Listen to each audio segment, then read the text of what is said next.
Hey everyone, today we're going to talk about compound interest because compound interest can either ruin your life or make you rich. We're going to cover what compound interest is and why it matters, go through a quick mathematical example of how it works, and then I'm going to touch on something called effective annual rate so that you never get screwed over by a lender again. In order to understand compound interest, we first have to understand simple interest. So what's the difference? Simple interest is interest that is calculated on the principal amount only. So it's consistent every single month because it's only being calculated on one single number. Compound interest, however, is interest that is calculated on the principal amount as well as any interest that could have already accumulated. And because of this, it grows exponentially.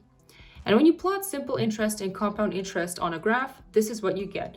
So you can already see the power of compound interest compared to simple interest. Why does compound interest matter? Well, if you're deep in debt, compound interest matters because it can really shackle you for the rest of your life. Compound interest can shatter your dreams of your ideal future, the type of lifestyle that you can afford, or even prevent you from reaching common milestones such as home ownership or starting a family. Although when we're talking about debt, compound interest can be a very malicious mechanism, it also happens to be one of the key ingredients in long-term wealth building and financial freedom. Compound interest can unlock the possibility of experiencing things that you've always wanted out of life, retiring early, and gaining full control of your time and ultimately achieving freedom. So let's go through a quick mathematical example to really deeply understand how compound interest works. As a quick recap, again, the difference between simple interest and compound interest is that simple interest is calculated on the principal amount only and is linear, whereas compound interest is interest that is calculated on principal and interest, and because of that, it grows exponentially. Quickly applying simple interest, let's do an example. Let's say that you borrow $10,000 from a friend at an annual interest rate of 5%. And your friend says that you could pay me back in 4 years. How much would you owe that friend after 4 years? Well, in this example, our principal amount is $10,000. Our annual interest rate is a simple interest rate of 5%. And we can build out this quick table to calculate how much we'll owe our friend at the end of every year. At the end of year one, our 5% annual interest rate is applied to our principal amount of $10,000. 5% of $10,000 is $500, so our balance at the end of year one is $10,500. At the end of year two, once again, our interest is applied to $10,000. So once again, we earn $500 of interest. Now we add that $500 to the balance that we had at the end of the previous year, which brings us up to $11,000. If we continue this pattern for the next couple of years, we will eventually end up with $12,000 of debt to our friend. This is the formula for simple interest. A equals P, 1 plus RT. A represents the final amount, P is the principal amount, R is the interest rate over a given time period, and T is the number of time periods. So if we were to redo this example using the formula method, plug in all of our variables, we would also end up with $12,000, just as we did in our table example. Now let's take a look at the same problem, but applying compound interest. This time your friend once again lends you $10,000, but now it's at an annual compound interest rate of 5%. How much would you owe him after 4 years this time? Well, if we set up our table once again, our principal amount is the same as in the last question, $10,000. Our annual interest rate is 5%, but it's being compounded annually. If we set up our table once again, in year one, the amount that the interest is being applied to is our principal amount, $10,000. 5% of $10,000 is $500. So now our balance is $10,500. But now at the end of year two, we're applying our interest to the principal amount plus any previously accrued interest. Therefore, we are applying the interest to that final balance of the previous year of $10,500. And now 5% of $10,500 is no longer $500. It's $525. And when we add this up, we're now just over 11 grand in debt to our friend. Now in the third year, we're again applying our 5% interest to the balance of the previous year, $11,025. 5% of that is $551, and so the pattern continues. And in this example now, at the end of those 4 years, we'll have owed our friend $12,155. This is the formula for compound interest. A equals P1 plus R over N to the power of NT, where A is the final amount, P is the principal amount, R is interest rate over a given time period, T is the number of time periods, and N is the number of times that the interest is applied or compounded in a given time period. So in this case, our P was once again $10,000, our R was 5%, T was 4 years, N was 1, because the question specifically stated that this 5% rate is an annual rate, meaning that it accumulates only once annually or once every year. And plugging in those variables, we once again end up with the same amount of $12,155 that we ended up with in the table.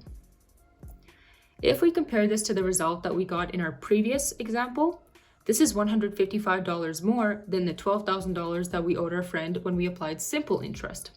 So the key takeaway here is that what matters most when talking about compound interest is, first of all, your principal amount, and secondly, the time that compound interest has to accumulate.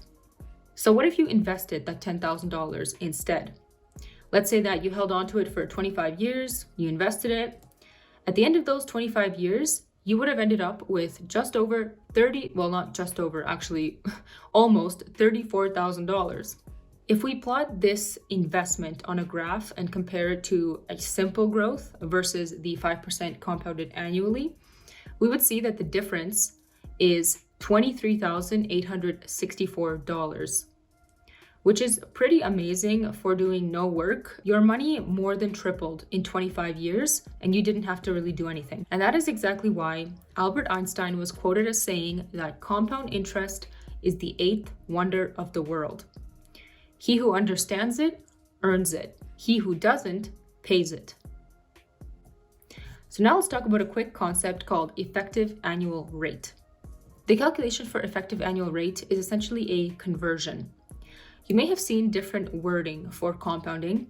If you compare the term 8% compounded annually to 8% compounded quarterly, or perhaps 11.5% compounded monthly, or 2.66% compounded daily, of course, these terms should not simply be ignored. This is the formula for effective annual rate.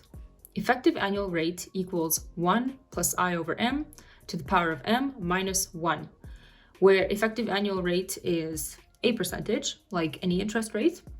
I is an interest rate over a given time period that you know, and M is the number of compounding periods that you know based on the language that's in the question or in the terms of your debt agreement.